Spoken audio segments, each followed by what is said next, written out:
Hello my dear students, कैसे हैं आप सभी लोग। तो मैं समीर सिंह आप सभी लोगों का एक बार फिर से स्वागत करता हूं। आज हम बात करेंगे पॉली एक्सक्लूशन प्रिंसिपल की। इससे पहले अगर आप क्वांटम नंबर निकालना नहीं जानते हैं तो आपको ये वीडियो लेक्चर समझने में थोड़ी सी परेशानी हो सकती है। तो मेरा सजेशन रहेगा कि सबसे पहले इसी वीडियो के नीचे डिस्क्रिप्शन में आपको लिंक मिल जाएगा।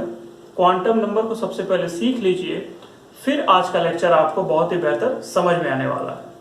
तो कॉपी पेन लेके रेडी हो जाइए, शुरू किया जाए पॉली एक्सक्लूशन प्रिंसिपल। ओके, तो इसमें कहा जाता है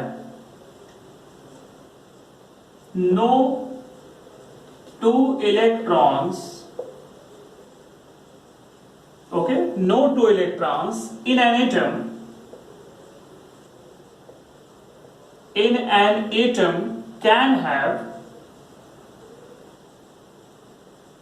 can have the same set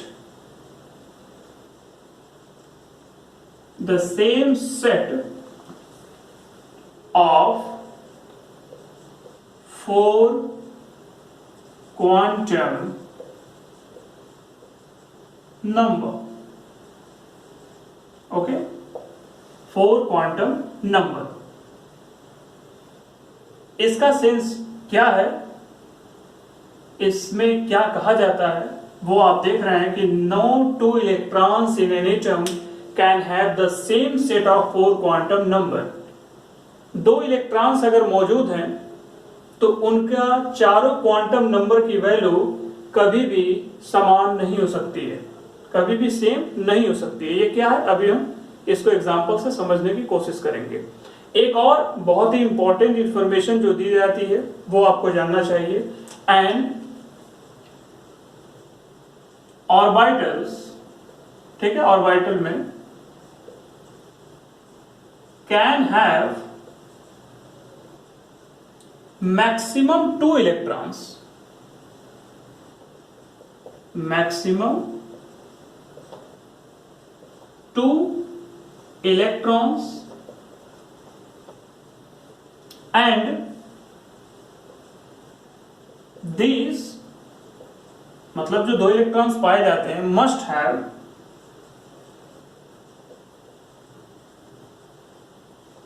opposite spin. तो ये 2 इंफॉर्मेशन हमने लिख दी। पहले केस में मैंने बताया कि 2 इलेक्ट्रॉन्स जो होते हैं किसी भी एटम के, उनके चारों क्वांटम नंबर की वैल्यू कभी भी इक्वल नहीं हो सकती है। दूसरे केसेस में हमने कहा कि जो एटम है उनमें ऑर्बिटल जो पाए जाते हैं उनमें मैक्सिमम 2 इलेक्ट्रॉन्स हो सकते हैं, और जो दोनों इलेक्ट्रॉन होंगे उनकी स्पिन जो होती है वो हमेशा क्या होती है, अपोजिट होती है। एक एग्जांपल से जरा समझने की कोशिश करते हैं कि एक्चुअल में क्या है ये। तो मैं ले लेता हूं एस ऑर्बिटल का 1 2। आप जानते हैं मैक्सिमम क्या होता है, 2 इलेक्ट्रॉन इसमें पाए जाते हैं। अब यस का जब हम बनाते हैं ऑर्बिटल तो जो इलेक्ट्रॉन इसमें फिलअप करते हैं, तो ये आप देख रहे हैं एक अपवर्ड डायरेक्शन, एक डाउनवर्ड डायरेक्शन, दोनों क्या है, एक दूसरे के अपोजिट है। तो ये जो बात कह रहा है वो किसके लिए कह रहा है, वो ये जो मैंने स्टार मार्क लगा के लिखा हुआ है इसके लिए है। लेकिन अब जरा पहले केसेस के बारे में बात करते हैं, ऐसा क्यों है। तो एक बाय डिफॉल्ट मैं ले लेता हूं 3s, ओके, 3s मैं ले लेता हूं, मैं यही लिख देता हूं 3s।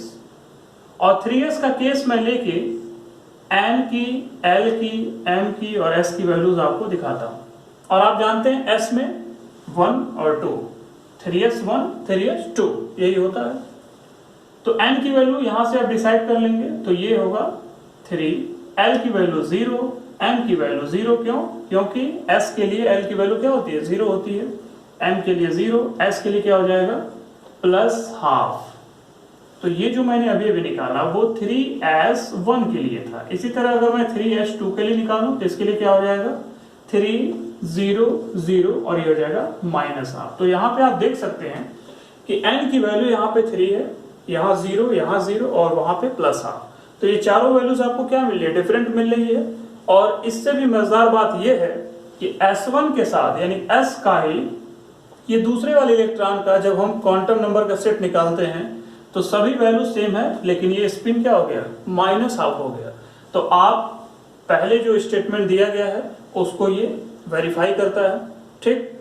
लेकिन अब हम बात कर लेते हैं कि नीट 2016 में इसी पे बेसिस सवाल पूछा गया था। तो जरा देखते हैं वो सवाल क्या था, उसे कैसे आप सॉल्व करेंगे। तैयार हैं? हाँ, कंपटीशन तो आप लोगों को बिल्कुल निकालना है। उसके लिए आपको छोटी छोटी मेरी दी हुई ट्रिक आपको बहुत काम आने वाली है। तो नीट 2016 में क्या सवाल पूछा गया था इसके विषय में हम आपको बताने वाले हैं। पूछा गया था कि how many electrons can fit in the orbital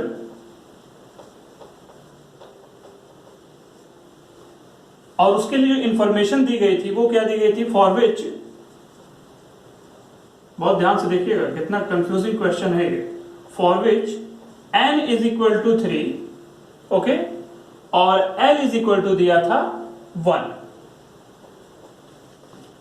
अब इसके लिए ऑप्शन देखिए क्या दिए गए थे, A, B, C और D। तो इसका जरा इंफॉर्मेशन का देख लेते हैं क्या ऑप्शन था, 2, 6, 10 और 14। अब इस क्वेश्चन को जरा ध्यान से देखिए। क्वेश्चन को देखेंगे तो आप बहुत ही जल्दी से इसे सॉल्व करने की कोशिश करेंगे। क्या करेंगे, देखेंगे हाँ ये how many electrons can fit in the orbital, यही तो होता है एग्जाम में, how many electrons can fit in the orbitals for which n is equal to 3, L is equal to 1। तुरंत आप क्या सोचेंगे, n प्लस L रूल। तो आप तुरंत क्या करेंगे, यहाँ पे लिखेंगे 3, L की वैल्यू 1 है तो n प्लस L से सोच लेंगे, यहाँ 3p होता है, p का आप सोच लेंगे, p में मैक्सिमम क्या होता है, 6 होते हैं, ठीक है।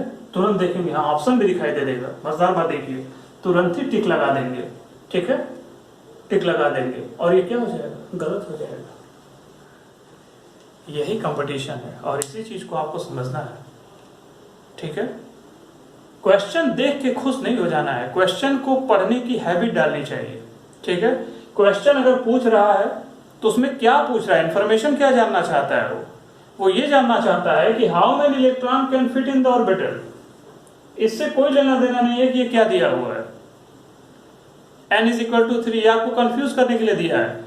अभी आपने पढ़ा कि N orbital can have maximum 2 electrons, 2 he electron पाए जाते हैं, तो वो 3p दे, 3p का और भी कोई केसेस दे सकता है, ठीक है, वो स्पेसिफाइड कर सकता है कि मुझे 3pz के बारे में बताइए, 3px के बारे में बताइए, किसी के बारे में भी आप लिखेंगे तो मैक्सिमम कितने होंगे, वहां पे 2 इलेक्ट्रॉन ही आपको दिखाई देंगे, ठीक है।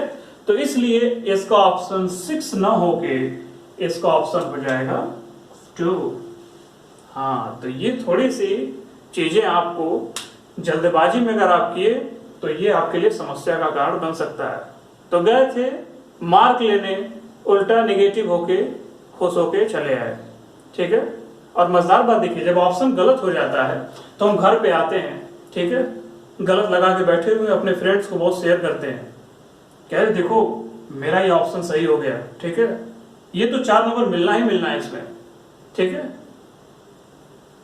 तो अगला जो आपका फ्रेंड होगा, थोड़ी सी जानकारी रखता है, वो कहेगा गए थे 4 नंबर लेने, ठीक है, 5 नंबर काट के चले आए। तो ये स्थिति होती है। तो आपका फ्रेंड आपका ही कंसेप्ट पढ़ा है, जो आपने पढ़ा है उसने भी वही पढ़ाई की है, लेकिन उसने बिल्कुल सही तरीके से पढ़ा है। तो क्वेश्चंस का मेरा सजेशन ये रहेगा कि जब भी क्वेश्चंस आप IIT या नीट के सॉल्व करने के लिए बैठिए तो आपको सबसे पहले क्वेश्चंस को 1 से 2 बार जरूर पढ़ना चाहिए, बहुत ही केयरफुली, ठीक है। तो अगले वीडियो लेक्चर में ऐसे ही कोई सुपर ट्रिक के साथ हम फिर से हाजिर होंगे। तो चैनल को जल्दी से सब्सक्राइब कर लीजिए और बेल का आइकन भी जरूर प्रेस करिए। पढ़ाई करते रहिए, हम आपसे फिर मिलेंगे। Wishing you all the best. Thank you to all of you.